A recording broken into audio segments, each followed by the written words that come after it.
fast is the economy growing? Here in the United States, 2%, maybe slightly more, 2.3%, somewhere in there.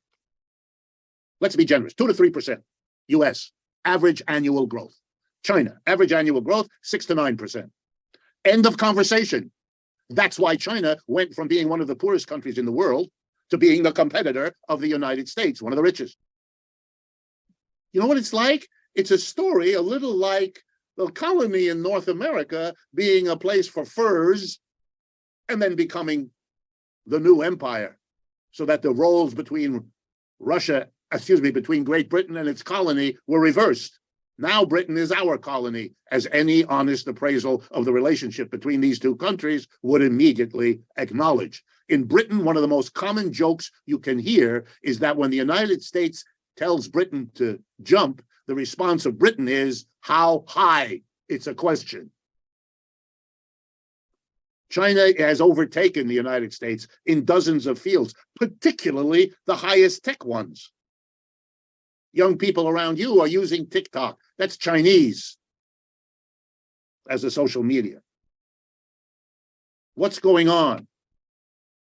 The United States doesn't know what to do. Having not learned the lessons, having not understood what denial means, for a long time, they denied. Because to see the rise of China is to take a step in the direction that might make you confront what's happening to you. And that's a taboo. Wow. Finally, the United States figures it out. And what does it do? As if it learned nothing from its history? It tries warfare. It tries to slow down, to stop, maybe even to reverse history, just like Britain did. Mr. Trump declared a trade war against China. You remember? It's not that many years ago. He applied sanctions. He applied tariffs. He did everything he could to stop, to reverse it. None of it worked. It was one big, fat failure. Now we are in a war, we, the US and its allies, with the most important ally China had, Russia. That's what's going on in Ukraine. It has got nothing whatever to do with that sad country suffering this war. Talk about being in the wrong place at the wrong time. That's the truth of Ukraine. All the rest is propagandistic foolery on both sides. This is about weakening the ally of China, which Russia is. When the war started, Mr. Biden predicted the Russians couldn't last a few weeks.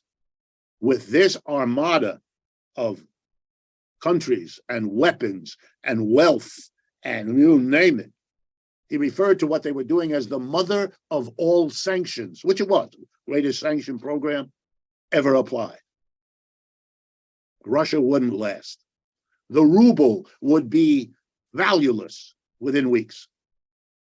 All of that, 100% wrong.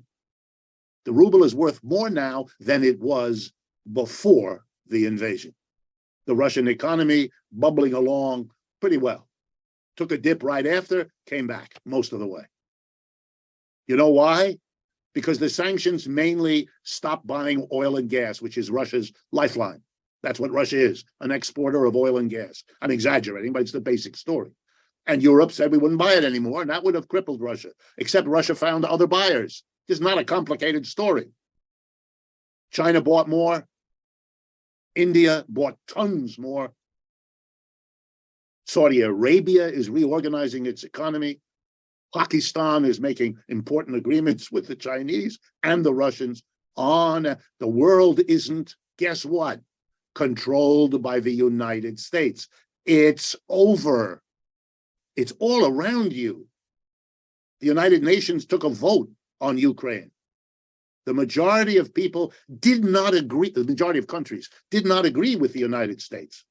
They either voted on the side of Russia or they abstained. They refused to participate.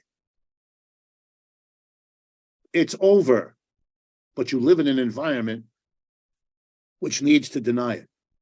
The divisions in our society become worse with each passing day, because they're grounded in a reality that isn't changing. Inequality, as I'm speaking to you, is continuing to get worse. Corporations are working as hard as they ever did to pay no taxes. The mass of people are suffering on a scale that is unspeakable. The inflation we're still have. Prices are going up roughly twice as fast as wages. That's a destruction of the working class. Prices are going up twice the rate of wages. This is impossible.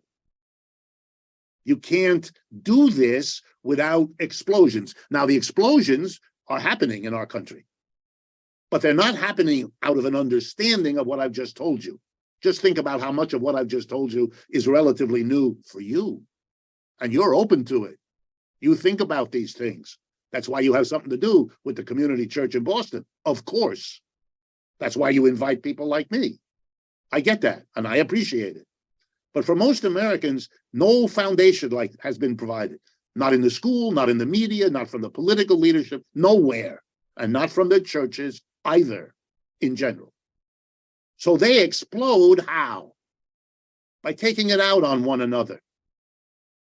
Crime, bitterness, resentment, a politics of scapegoating. I mean, how else explain preposterous notions that become serious?